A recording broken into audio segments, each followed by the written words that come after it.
पुनमपु तराम नोक्चरी ngasi nimidang warangwi oiba pausing miyamda pijari BJP ki MLA kunga mathoi amadi Kuki MLA tarana pullaga popular government ama semjarage haina Union Home Minister Amit Shah da aiba chirol pisingre haukiba sahi 2023 gi May 3 dagi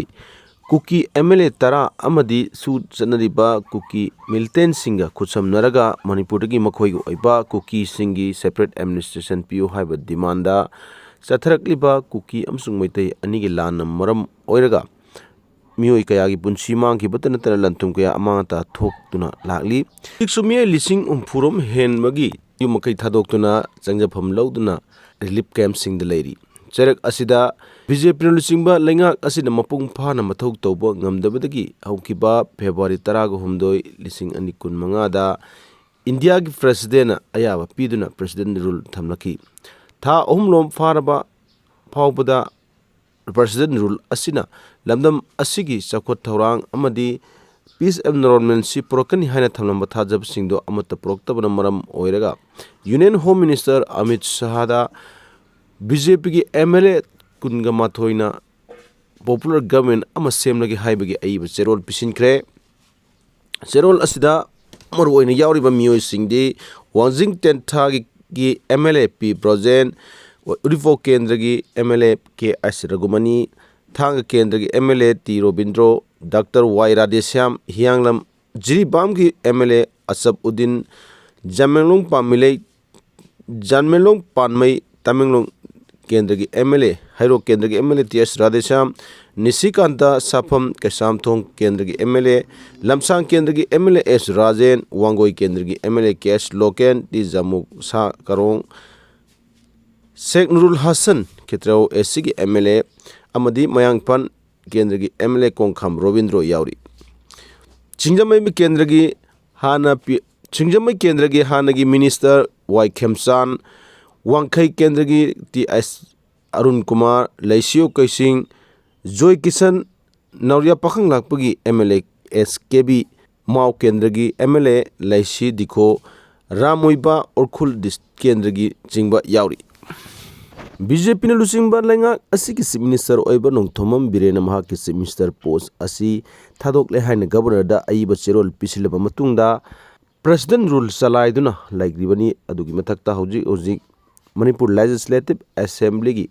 suspended animation da thamgalona hojik president rule chalairiba asina Manipur gi miam da chakwathorang amadi peace and normalcy lakpa ngamdabana maram oiraga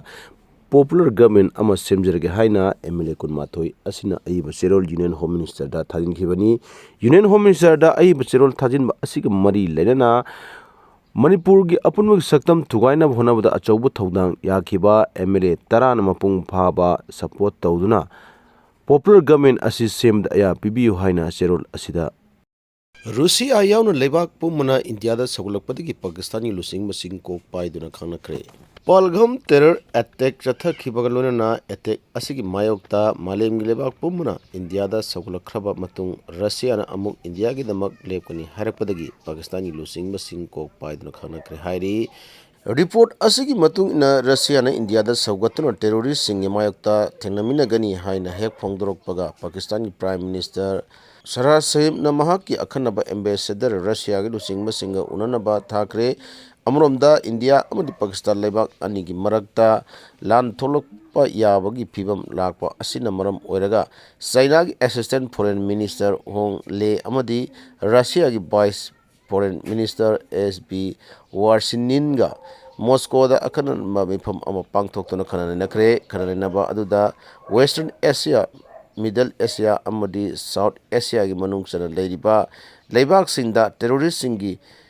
Leiriba issues asi punna thenami matanasu wari sanaki hairi India amadi Pakistan lebak aningi marakta lan thololabadi malengu lebak singdasu achauba ahomba amadi phibam kaiba kaya tholokpa yabagi akiba amdasu leribani lan tholokpa yai kibadagi Pakistan gi army kaya paktakna resignation paper pisinkre hairi Tha asigi kungani thoida Jammu and Kashmir gi Pahalgam da terrorist singi akanba mongna sathakhiba attack aduna maram oiraga lamkoiba kunga taru hatkhraba matung India Leingakna pakhalaklibba security gi oiba tongan section thaurangi khongthang asina maram oiraga Pakistan amasung India anigi marakta lan tholokpa yai kibadagi Pakistan gi masing yamlaba army kaya paktakna resignation gi papers sing pisin kre hairi Pakistan army gi general headquarter Rawal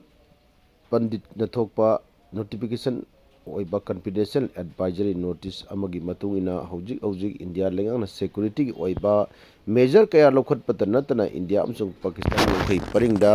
India gi leriba security personnel sing sathrakliba security movement asida Pakistani army singna makhoi mathakta lan horokpa yai haibagi singnaba leibadagi hairiba Pakistan gi masing yamlaba army sing paktakna decision pislakibani hairi crisis ki situation Manipur gi irang asi lagiba me gi tang hum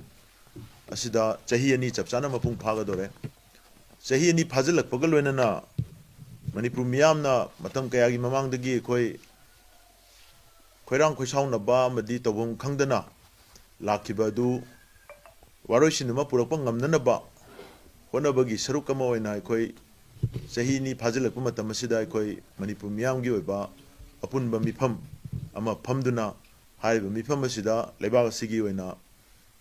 tholi bi irang asibu losen ngamna ba hona bada ekhoi tangai phadana miyam gi apunba kholau apunba warep ama launa na bagi damakta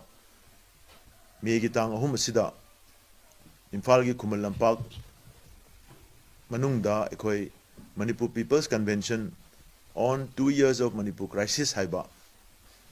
Manipur miyam gi mifam Manipur gi crisis na chahi ani phajilak pada Manipur miyam gi mifam haiba adum loba irang asigi achumba wayel amadi waroishin ama purakpa ngamna ba hona bagi miyam gi mifam ama ekhoi pangthokani hadana ekhoina haukiba numit kaya gi mamang dagi ekhoi miyam marakta chatana campaign tawjarakhiba dugi sem saba punamak ayamba ekhoi losinjare aduna laiba me gi tang ahum si lebak miyam gi apunba mifam ama Imphal gi Khumal Lampakta ekhoi soidana pangthokjaragani hairiba numit asida oiraiba phibam asigi yamna chamamnaba India government ki side gi masak thokpa tawbam thokpa thabak sing miyamna uba thabak pangthoropagi mami miyamna uba phangdaba loina nana irang asi karam kanda loisandoino haibagi chap chaba madugi phibam amasu leitaba asina maram oiraga leba asigi miyamda khoirang khoisaungna ba tawbam khangdaba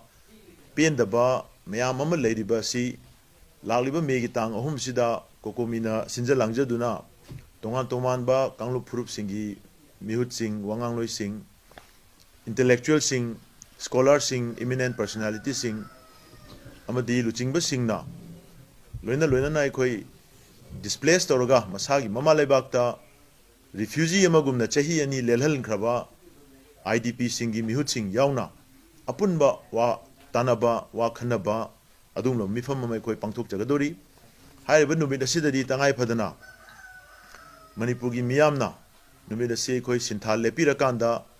hairiba mifam asi khoi hubna saruk yaminarakanda lebag asi mamai chumnanaba hona jarakpa sida mayam punna mateng pangbiu amadi saruk yabiu haiduna kokomi gi maikaidagi Manipur miyamda paujel asi pijari pangthokadoriba mifam asida khoi masak thokpa India government gi magi tawphadraba Leingak amoina magi praja singi magi citizen singi yaifanaba amadi kudong chananaba magi phangbam thokpa right sing phangananaba India government magi tawpham thokpa crisis asi gi masak sing asi khangdok minaba masigi factor sing khangdok minaba masigi driver sing khangdok minaba conflict asida crisis asida responsible oriba element sing khangdok minaba aduga punamak sing adu India government ki mafamda lebak miyam gi oiba apunba kholawma thamduna apunba demand ama set tawduna India government da thabak pangthok hananabagi adum laba warep sing tananaba hona jagadoriba sing laba miyam gi mifam asi tangai phadana iramdam ireipa sida lebiriba awana sigi maisa khangaga chahi ani lakpiraba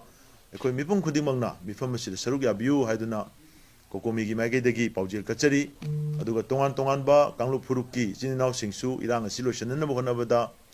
mateng pangbiba galoinana mifam asida saruk yabiduna isa gi mot sing ꯊꯝꯕꯤꯕ ꯋꯥꯐꯝꯁꯤꯡ ꯊꯝꯕꯤꯕ ꯄꯨꯝꯅꯃꯛꯁꯦ ꯑꯈꯪ ꯑꯍꯩ ꯃꯌꯥꯝ ꯑꯃꯅ ꯉꯥꯡꯅꯒꯗꯧꯔꯤꯕ ꯅꯩꯅꯒꯗꯧꯔꯤꯕ ꯋꯥꯐꯝꯁꯤꯡ ꯑꯁꯤ ꯇꯥꯕꯤꯔꯀꯥꯟꯗ ꯑꯩꯈꯣꯏ ꯂꯩꯕꯥꯛꯀꯤ ꯑꯣꯏꯕ ꯄꯨꯟ ꯋꯥꯔꯦꯞ ꯑꯃ ꯂꯧꯕꯁꯤꯗ ꯃꯌꯥꯝ ꯄꯨꯟꯅ ꯁꯔꯨꯛ ꯌꯥꯕꯤꯌꯨ ꯍꯥꯏꯕ